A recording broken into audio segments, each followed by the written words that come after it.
everything. What's up, gals and pals? Welcome back to the Film Archives. Today, we have a complete breakdown of the cult classic horror film, Trick or Treat. It relates 4 Halloween stories with one common element in them. Sam, a trick-or-treating demon wearing orange footy pajamas and a burlap sack over his head. Sam is most likely named after the Irish and pagan holiday, which is a nice touch. Let's unwrap this spooky Halloween treat scene by scene and find out what makes it so delightfully entertaining and terrifying at the same time. So grab your candy and remember, the spirit of Halloween is alive. And it's cuter than you think. Let's get into it. We dive into Trick or Treat with an introduction to a young couple whose names are Emma and Henry. Emma is the Halloween Grinch, and she wants to take down the decorations on Halloween night before the night ends. Like, kids are still trick-or-treating, so this is a real Karen move, just a real move, you know? Spoiler alert, this is a big mistake. However, her boyfriend Henry is just too drunk to care, which is a classic, bro. We love that. Emma, who says she hates Halloween, They hate Halloween. doesn't realize that there are rules to Halloween. Didn't you know? Because I didn't know that. I didn't know that either, so on God. So as the kids are still trick-or-treating, Emma begins to take down her Halloween decorations, and she even puts out her jack-o'-lanterns. While she's doing this, Emma meets let's call it a creative end via an unseen assailant who uses a lollipop as a weapon, which is very gnarly, very gnarly.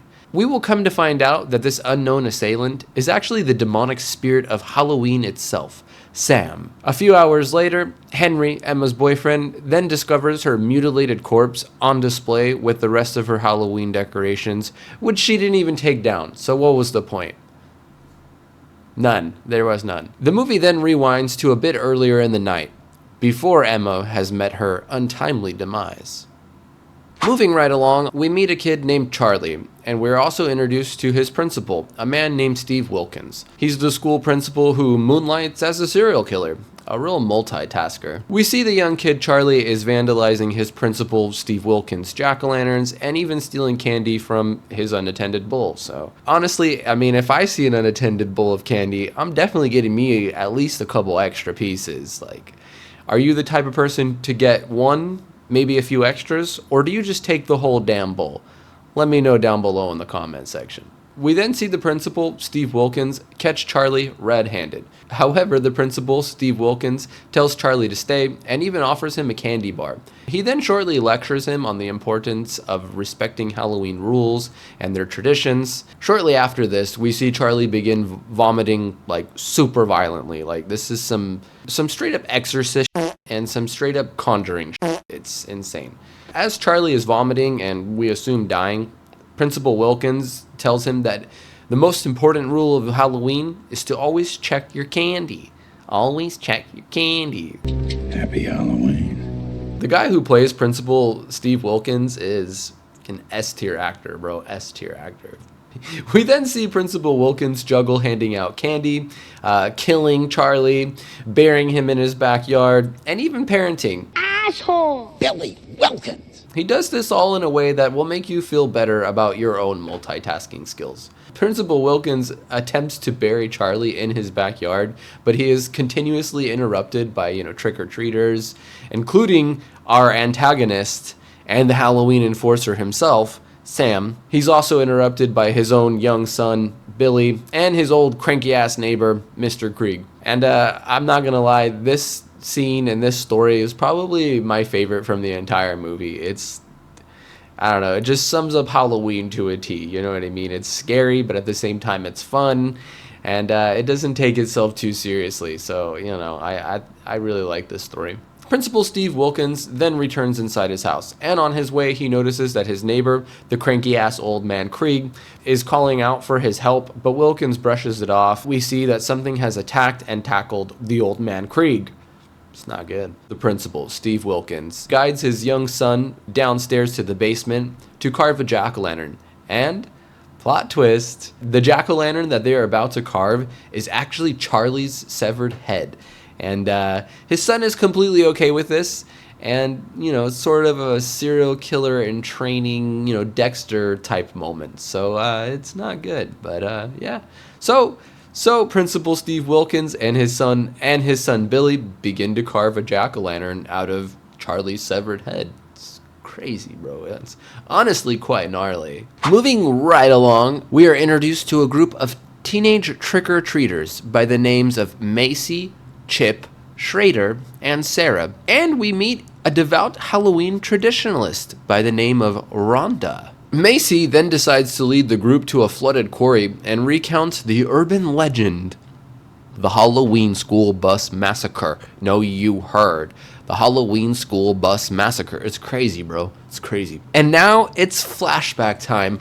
Yay! So good, bro. So good. We learn that the parents of 8, count them, 8 mentally disabled children bribed the school bus driver to dispose of them as they were just too exhausted from taking care of their mentally disabled children.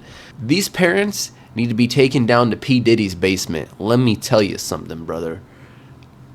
Terrible. The bus driver too, to be honest. But anyway, the bus driver, who has all of the mentally disabled children chained and trapped inside of the school bus, plans on getting out and sending the bus overboard so that way it crashes at the bottom of the quarry. Basically, this is like a ghost story with a twist ending. Karma bites back hard with tiny, rotting, undead teeth. We then go back to the children and the trick-or-treaters, including Rhonda, who is dressed as a witch, and let me tell you, she nailed it. The other children wind up luring Rhonda to the quarry with the promise of, you know, a few frights, and spoiler alert, the frights are real, and they're very vengeful. The leader of the group, Macy, then leaves 8 jack-o'-lanterns by the lake as a tribute to the deceased. We then see the group split up, leaving Rhonda and Chip behind. We then see Rhonda as she gets separated from the group and is soon pursued by horrifying figures, which just turn out to be the other teens in disguise. It turns out that all of this was actually just a prank planned by the leader of the group, Macy. It's like so 2007 to be a bully like that. Like, it's terrible. However, one of them, Schrader, who realizes that the trick has gone just a bit too far, actually tries to comfort the hurt and now terrified Rhonda, which upsets Macy, and she winds up kicking the jack-o'-lanterns into the water. But, wouldn't you know it, Karma claps back. Karma claps back, brother. It jumps back in the game. And the actual drowned children, who are now zombies, emerge from the ravine and they attack the teens. It's crazy. It's crazy. However, our best dressed witch, Rhonda, decides to abandon the rest of the group and leave them to their deaths, basically as revenge for them pranking her, which not sure if that really equates, but it's fine. It's fine. Because this leaves Rhonda as the last witch standing, and we all want to be the last witch standing, don't we? Like, I know I do. Shoot. Bruja? Sure. That's me, brother. That's me, brother. She then leaves with a wagon carrying a jack-o'-lantern, and on her way out, we see Rhonda briefly encounter our main antagonist, the Halloween demon, Sam, and they exchange a brief look. It's pretty cool stuff. Pretty cool stuff. Moving right along to our next story, we hit the local Halloween parade, where we are introduced to 4 sorority girls who are shopping for men like they're in a meat market. Well, that's because they are. Little do these guys know that they're signing up for the werewolf special.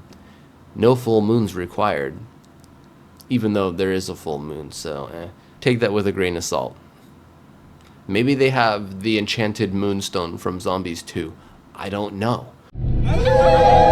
All of the girls find dates and they take them to a party that's in the woods. However, on her way, we see that Lori is actually attacked by a masked assailant, a man in a vampire costume. Lori makes her way to the girls at the bonfire with the injured and now frightened stranger in the vampire costume. It's at this point we see the girls all shed their clothing and transform into werewolves. Sort of like Twilight, but much scarier. Much scarier. The girls then unmask the man that is in the vampire costume, and it turns out to be Principal Steve Wilkins in disguise.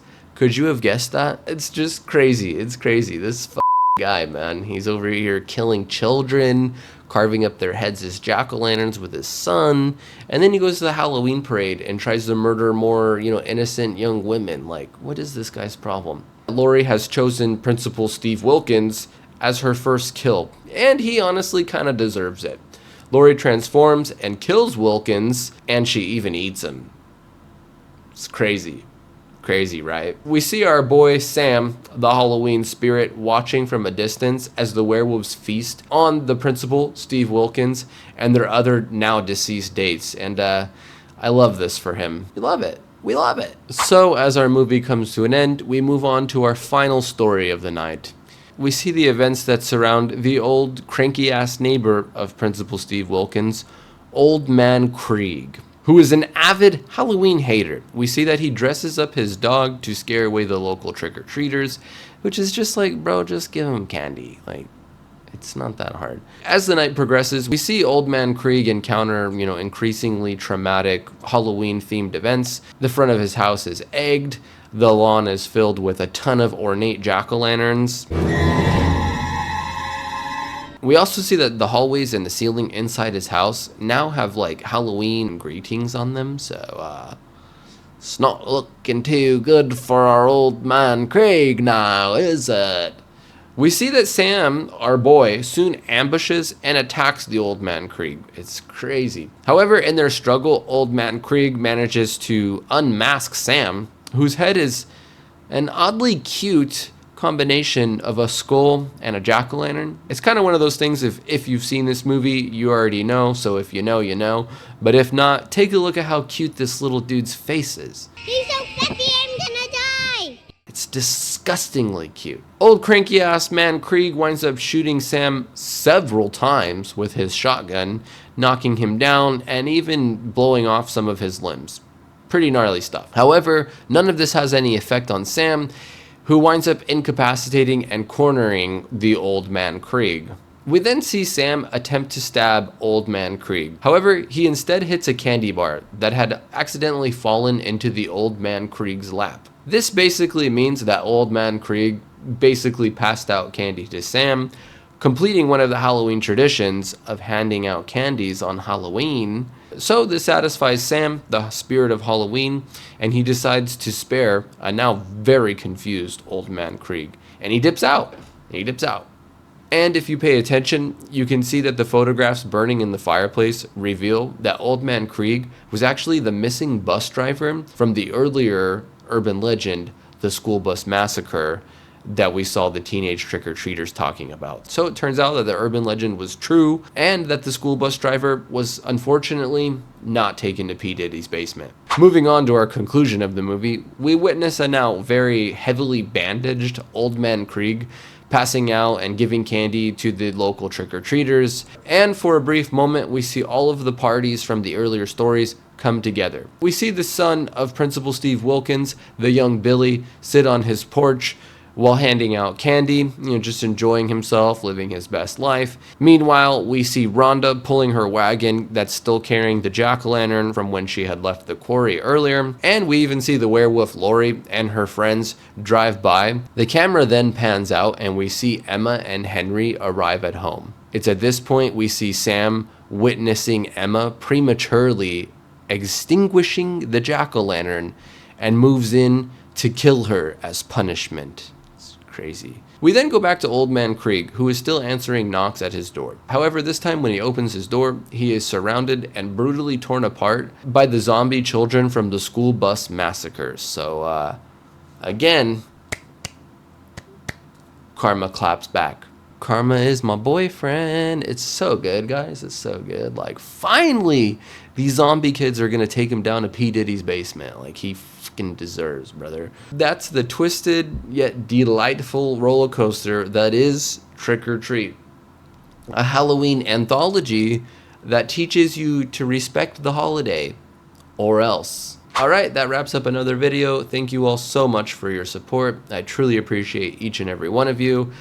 Let me know down below in the comments which scene creeps you out the most. If you enjoyed the video, remember to hit that like button, and if you're new here, consider subscribing to the channel. I upload new videos just like this every week. Much love to you all, and until next time, happy Halloween!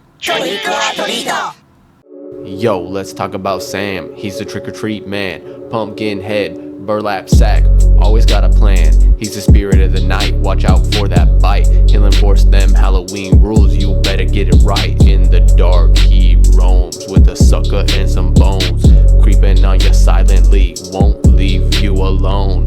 From Wilkins to the bus driver, he's got that vengeful fire. Punish all the wicked, yo, this ain't no kids choir. Cross Sam, pay the price, he's got tricks up his sleeve. Tales of terror, make you shiver, make you believe. From candy corn to gore, Sam's the Halloween lore. Trick-or-treat's enforcer, opening every door. So respect the holiday, don't mess with tradition, cause Sam's watching close with a dark premonition. No mask can hide from the spooky guide. Welcome to his nightmare, better step inside. Yo, it's Sam on the block with that spooky shock, bringing Halloween mayhem, always on lock. He's the keeper of the night, in the shadow he creeps. Mess with Halloween and it's your soul he reaps. How's that for a chilling beat?